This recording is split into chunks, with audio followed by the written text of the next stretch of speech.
up, fellow bookworms, and welcome back to the Lucid Nightmare. I'm your host, as always, Jay Schatzer, and I have a lot of awesome paperbacks for you guys, so we're going to be taking it back to the paperback, showing off some of the newest acquisitions I got in the movie novelization collection. A lot of awesome stuff in here. Got a bits in different genres, got some horror, got some sci-fi, got some fun. So let's jump right in and let me show you what I've acquired new to the collection, and yeah, see if anything tickles your fancy. But let's first start it off with a horror novelization. It is the King of Horror, Stephen King, and his one of his great stories. It is Carrie, and yeah, picked this one up recently at a local store, and it is just a really cool. Oh, there's the price on it. I paid $4 for this thing. How embarrassing! But yeah, I thought it was an awesome cover there. I haven't really seen this one anywhere on eBay or Amazon or things like that where I normally look, but I thought the cover was pretty cool, and I love the story. Actually wasn't really a big fan of the story too much, but I kind of watched the movie a few times, had an appreciation for it over the years, and it's going to be nice to kind of delve into it and kind of see what the differences are, like I usually do with these paperback things. And if it really is something that's compelling, I'll make a video of it to kind of do the whole comparison thing. But yeah, it doesn't look like it's that big of a read in Stephen King terms, but good story. So hopefully it'll be a nice little trip to memory lane of what I've seen in the movie, and yeah, awesome stuff. But there is Carrie. So let's move it on to a favorite of mine, sci-fi horror at its best, and this is going to be one of another one. I got the sequel coming up next here, but it is Alien. So it is, this is a novel by Alan Dean Foster, who is a great author, and based on the screenplay by Dan O'Bannon and story by Dan O'Bannon and Ronald Shusett. So this is pretty much going to be based off the screenplay of it. But yeah, Alien, classic film. Just watched it recently with my daughter. Like I mentioned before, the Romulus video, watched that one. It pulls a lot from the original and the sequel, but yeah, Alien, you can't go wrong with that. Really looking forward to checking this one out to see the differences in there. But might as well move it on to the sequel, Aliens. Boom, right there. Got both of these guys. So really awesome stuff. I need to pick up the third one, even though it's not my favorite of the Alien franchise. Really is different and strange. Horrible beginning because it kills off main characters, but whatever. But this is based off a novelization. This is a novelization by Alan Dean Foster again, who did Alien, based on the screenplay by James Cameron, story by James Cameron and David Giller and Walter Hill, based on characters created by Dan O'Bannon and Ronald Shusett. So awesome stuff. And though I love Alien to death, Aliens is probably my favorite of the two, just because I enjoy the action and characters of it, and just the pace of the film. But it's more like what you're in the mood for. Alien is a very slow build up to chaos, and Aliens is just kind of throws you like I'm gonna say waist high in the chaos, and just kind of throws everything at you. But cool to have these in the collection. I'm really looking forward to checking them out, to, like I always say, compare and contrast the differences between film and paper versions of these stories. But yeah, awesome additions. But let's move it on to a favorite. This is a guilty pleasure of mine.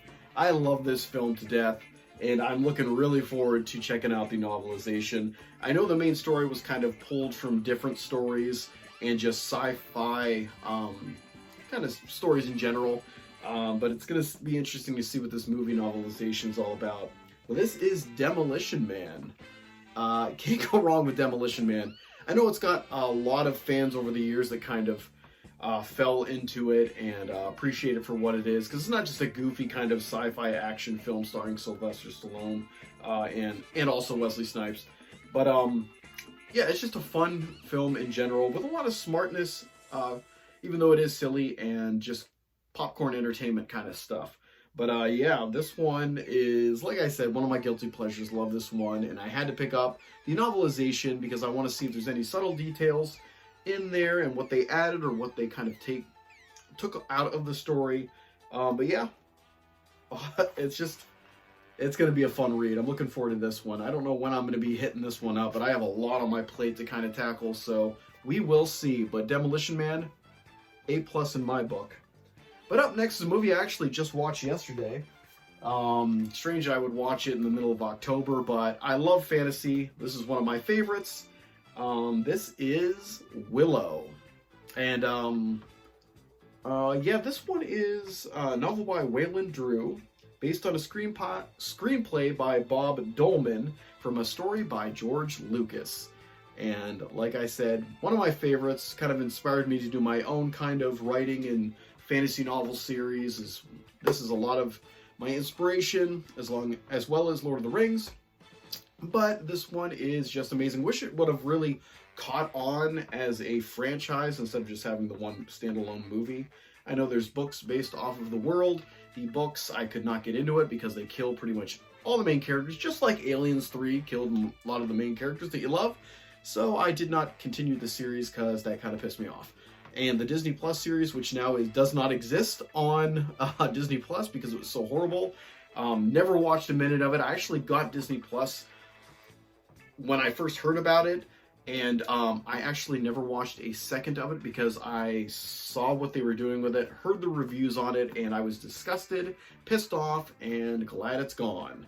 But I wish they would have done a better job and treated it with more respect because it was just a woke piece of shit for what I have seen and heard, and I don't want to waste my memory of this beautiful story on that. But yeah, Willow, awesome. Gonna pick it up, or gonna read it, check it out, see what the heck the differences are. But yeah, one of my absolute favorites with so many awesome characters and just cool stuff in general. But yeah, that is Willow. Add it onto the pile. But we're gonna go back into the horror because it is the time for horror in October. And I am a whore for horror, as you know, and this one is Bram Stoker's Dracula. The original tale in a fat-ass book that I am hoping to be able to read by the end of October, but I'm kind of getting through two different stories right now. I'm reading Sleepy Hollow, plus the Irving Washington short story that it's based off of. I'm going to read those two, and then I'm going to read Halloween 3, Season of the Witch movie novelization, which is somewhere behind me somewhere. But I got those two on my plate for October. Then I'm probably going to hit up Dracula sometime just because I've never actually read the original story. And I think it would be fun to kind of compare and contrast different vampire tales of Dracula over the years to see what people took from the story and what they didn't take from the story. Mostly focusing on the actual Bram Stoker's Dracula by Francis Ford Coppola. So that'll be my future kind of projects. But I really wanted to check this one out. I don't really know too much about it. Seems like it's almost like a journal entry kind of in the beginning, kind of gets you into the story of Jonathan Harker and all those guys. But yeah, looking forward to checking it out. I saw this one actually out in the wild and picked it up because it looked awesome. Really, really cool cover. Yeah, just awesome all around. But Dracula, 'tis the season.